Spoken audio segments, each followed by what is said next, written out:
Welcome back to Championship Tour Surfing, live from Lemoore. This is the Jeep Surf Ranch Pro, presented by Adobe. Chris Cote here with Pete Mel, and we have just been blown away by Federico Moraes. Frontside, backside, power, spray, speed, power, and flow. He did it all. He was rewarded, but watch out. There's a shark in the pool. His name is Filipe Toledo. And he is always a threat to do something unbelievable on this wave. And as you can see, he's fired up. He's feeling the energy. That's the entry we like to see. Coming straight off a floater into the tube. Comes out. Big power snap there. And you know what he wants at the end of this wave. If any surfer is going to bypass this secondary tube section, it's going to be Filipe. Wow. By the way, I think you got to count every single turn he's done on this wave, because I think it was by far the most. And some of the best. Yep. I saw that happening a mile away. Okay, I think there was literally 13, 14 turns on that wave. 6 before the barrel section, just to count that. And they were all good turns. It was just, they got better and better and better. And he didn't look like he was rushed. Didn't look like he was late ever. The barrel came out of the turn, right into the barrel, got super deep, came out, and then did 6 more turns before the inside section. Are you kidding me? With a huge alley-oop. Here's the Shiseido ski cam. Pretty amazing that if any other surfer in the draw rode a wave like this, we would be losing our minds. But it's Filipe Toledo. 3. We're used to this. Yeah. And that's saying 4, a lot. And then another one. 5. Usually we're seeing 1 to 3. Oh, no, sorry, 6. 7. And then he's drained. Lost count. My abacus is broken. And again, disappeared, and then comes out and he just really does well with the rail work here. You know, there was the spontaneity and speed and crispness outside. Here he starts to get the rail work driving through it. This coming turn. Dang, I mean, every time he did not waste 1 ounce of this wave. I mean, start to finish, absolutely crushed. And different types of maneuvers. So cool. And yep, innovation progression moment right here. No problem. Easy landing all the way around, lands right on the face, and why not have a little roundhouse cutback to finish it off? To head down. Best wave of the day. I'm with you. And of course, the shout out to Adriana de Souza. That was incredible surfing. Connor was really, really fun to watch. And remember, we have more heats to watch. Big heats from Gabriel Medina. We'll be surfing tomorrow with Seth Moniz, Jadson Andre, Jack Freestone, Ace Buchan, and also a wild card from Ventura, Jabe Swerkowski. So Toledo now thinking about what he might want to do on the left. He had the 747, which already has him out in front as the current leader. 2 snaps already. We'll see him just pace himself now. Been a champion at lowers, 2-time champion Jabe. Hey, there's the backhand air reverse. Ton of risk in that transition. Ran into a beautiful fan of spray.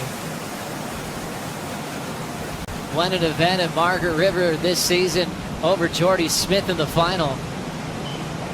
So in a great position in the title race. Jamming another big, powerful hack. Pulls in with some room. Filipe Toledo going to finish. Backhand air reverse. Stomps it perfect. Stop it. That was incredible. We're not letting too many fans on the property at the moment, but you could hear in the ambient that there was a lot of, hooting for Filipe there. So that's his peers. They're watching his performance and very impressed as Filipe. Man, he's just so unbelievable at this pace. You said his record on the right of getting in the excellent range. Here on the left, I mean, he's definitely making a strong case for an excellent range. Like you said, the risk ratio to do that maneuver on that section, but also clear the section. It wasn't like he got hung up. He cleared the section. It was a functional maneuver. So cool to see the amount of maneuvers, but they're all with quality. You know, it's like you're not counting turns anymore with the old criteria it used to do. The amount of explosive maneuvers that he has is unbelievable. Even if he seems like he's out of position for a barrel, he just proves that he has all the time. It's almost like he can slow things down in his mind. Well, shots fired too, Joe, because this is just the qualifying round. And I think Filipe, he's keeping some reserved in the tank. He's got more to give as we go through the competition. So that was an unbelievable ride, but I think he's got even more to give. Toledo threw out another incredible season and enjoying just backing the Brazilian Storm, as they've been quite a contingent. It's going to be a really rough go. They got to really perform on that second heat when it comes around the corner. So let's see if Filipe can get 2 good waves out of this one and really get himself up onto that leaderboard where he needs to be. Thank you, Strider. Toledo has absolutely owned the right in Surf Ranch history. Owns the top 5 high scores going this direction. Snap to slide power gouge. Known as the quickest man on tour. So much variety out the back. And then right into the tube. He wants more, as deep as you can get on this section in the tube. Another nice turn, keeping his speed alive. Wrapping cut back. There's another solid gouge. Toledo throws the fins out. Driving through the down carve, lunges into the pit. Now looking for the big putt. Alley-oop. Face underwater, doesn't land that, which would have sealed the deal on a dreamy right-hander for Filipe. So now he's got, something to improve on his second right if he lands a finish. But what more could you expect from him, from all the work that he did all the way through that end section? I was putting the cart before the horse there. I was like, this guy's on fire. He can do no wrong. And then it gets that last section. He has that misstep. But the flow through all of these maneuvers, the variety right there, just a hot knife through butter. Again, through that lip, pulls into this barrel. So we spoke about the flow of Yago Dora, a very aggressive approach from Filipe, but equally as soulful, and it has just elements of aggression, but it all works together so well. Every turn just a little bit different, from carves to fin throws to gouges. How was the lunge into the barrel? I loved it. I mean, just to have that theatrics, to sneak under the lip, pull that weight forward and lunge through that barrel section. He wanted something huge on this inside section. Just misses it right there, Joey. Overextends. What do you think? Alley-oop rotation is something you expect often for the finish on the right. That transition, you brought it up earlier, Rosie, can be quite difficult when you land on the roof. It's a little bit different feeling than landing in the transition on the wave. That one, I felt like his foot was in the wrong spot. We can't wait for September to see, one, who will be in the final 5 for the men and the women, and ultimately who will be the world champion. Filipe, one of the guys, so happy that'll be a showdown at Lower Trestles. Remember, he's wearing the jersey of Adriano de Souza here on finals day, paying tribute to the Brazilian world champ in his retirement season. Has the speed and rhythm on the left. Quick power hack flowing down the line. A sequence of floats at a high speed. Nice easy over the top of the climbing wall there, and finds that beautiful lip line to crack a few times. Filipe in motion. We'll see what he has in store through the hollow pit and the finish. What an aggressive fin throw back into the barrel, really deep. Well done for Toledo. More in the tank. Backhand reverse. Nails it without a problem. Hard to talk about improvements with Toledo because he's one of the best out here. But one thing I've seen a difference of is the lefts have improved for this man as he's on fire. We'll take a break. We'll bring in Cote and Peter Mel for the call right after this. Talk about the pressure cooker. It is straight to Filipe Toledo. And now it's not like it's a slam dunk for him either. I mean, he's got some scores. He's got to catch up to Kanoe Igarashi. And this is the last chance here. He's got to do it either on the right or the left. But we know Felipe's been at the top of the leaderboard. I think he's capable of doing it. It's just a matter if he can handle the pressure, because here he goes. He does have a higher score on the right than Gabriel has as of now, an 8.70. We'll see what he can do here. He's been dazzling us all weekend long on that sharp-eyed dark arts board that looks just magical underneath his feet. Oh, I mean, how do you not hold your breath throughout this entire wave? This is for It's a long breath his hold, spot in the 45 finals. seconds. Oh, wow. Filipe's trying to better the 8.7. We kind of remember what he did on that first right, which was pretty amazing. Just didn't have the finish. Look at this. When a problem comes along, you must whip it. He's done it 6 times already. Nice entry there. Float into tube. One motion. Big finish. Needs He goes the for the alley-oop. alley-oop. He's got it. No grab. And finishes with a carve. Wow, well. So Kanoa is sitting right there. Stressing. Now I would say the flip side of Medina's calm nature. Kanoa is a really collected man, and while he's probably watching that, worried a little bit, he knows the game. He's been around for a minute. Yeah, well, I mean, I think that he can take an equal third if he doesn't get into the finals with a good result. Big question here was that better than an 8.70? I would say that yes, it is, and he's going to take his final position before he even has to do this next wave. That's my call. I don't know if it's going to happen, but only needs an 8.77. I mean, he had an 8.70 with a non-make of the alley-oop at the end, and I'd like to say that alley-oop at the end was huge. I mean, it was cleanly made. It was dynamic. We haven't seen a ton of them made this event, but you see he didn't want to spend too much time because he needed that. It was the loftiest one he's had in this, and also with a carve at the end. So I would say yes, slam dunk, he's going to get the score. Love the look of that alley-oop. Where he landed perfectly into the transition, so it was a cleaner air than Medina's. You can see the crew there watching.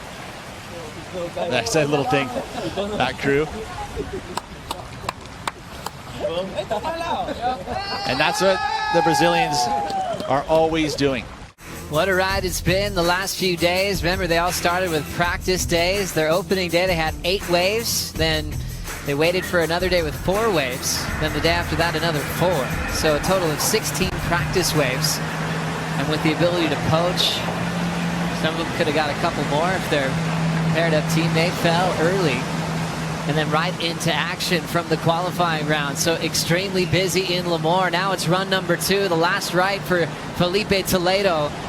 He's got all the best top 5 rights in history of the surf ranch. Frontside carve with so much speed into the barrel, looking solid. The wave spits, and he wants more out of this barrel. Remember, he had the 7.5 to start on his first run. That's what he's trying to get rid of now. Still has his lead as he down carves, but he's just trying to put it out of reach for Gabriel Medina. Nice snap to slide, has so much time weightless on the lip. Now deep in this inside cone. Going for the alley-oop, greased the landing, wrapping cutback, and it is the Toledo show. Nobody does it better on the right of the surf ranch. 7.5 is gone. Wow. Goodbye, 7.5. You have been replaced by something near perfect. I'm going to put myself out there this time, Joey. Gabriel Medina wasn't even watching. He's playing his own game. That's the individual aspect of this performance. Difference from Filipe. He's hanging out with the storm, watching the rides of Medina. Let's take another look. Feeling the energy, feeling the flow. He was able to correct that little mistake that he made in the beginning part of his first ride. Knife edge into this barrel. Super deep, Joey. Look at that, a little bit of puff of spray. He regathers himself. So length and depth, ticking the boxes. Gets out on the open face. Cruises his way through, just chucks the fins out, gouges the face of that wave again.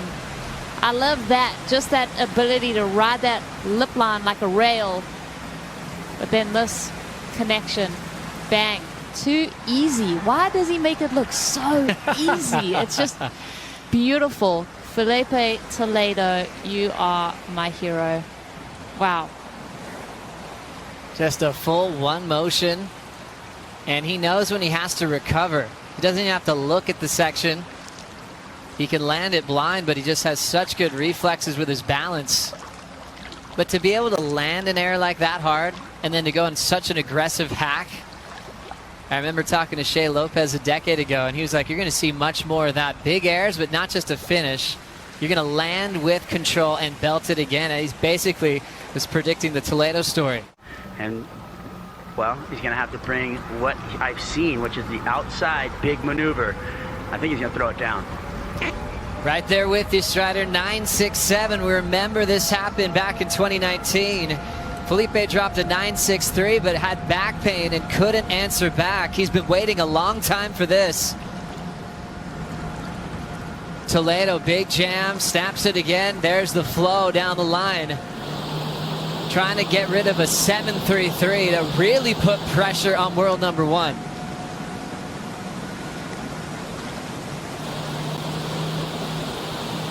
Drilling some beautiful turns on the backhand. Nice snap again.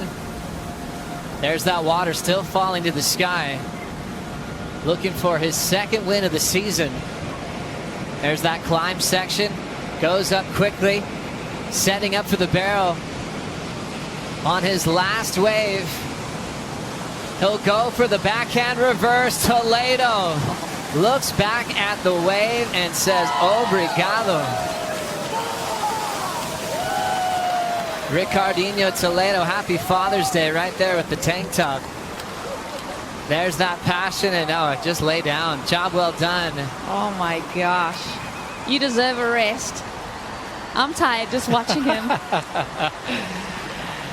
Always surfing with his heart on his sleeve. So much passion. Last left here of the final for Toledo. Thank you, Filipe Toledo, for entertaining us. I mean, we're still going to see Gabe hit the water on his final run, but this, talk about laying it all out for your last run. When the chips are down, Joey. So true. It's such a cool rhythm that he just entertains us with. It's like you said, how does he make it so easy? It's unfair. Even when he's flowing, he's going so incredibly fast. Okay, so we've been playing this game throughout the final, Joe. Numbers, your first inkling of what he could get on this left. And there was a lot of difference between his 7.33. Remember the big backside blowtail hammer missing the end section barrel? That was the 7.33. This time he surfed the entire way. Well, I guess it's a huge number judging by that reaction, and that's on the replay, so we're still waiting on the score. Nothing feels better than that.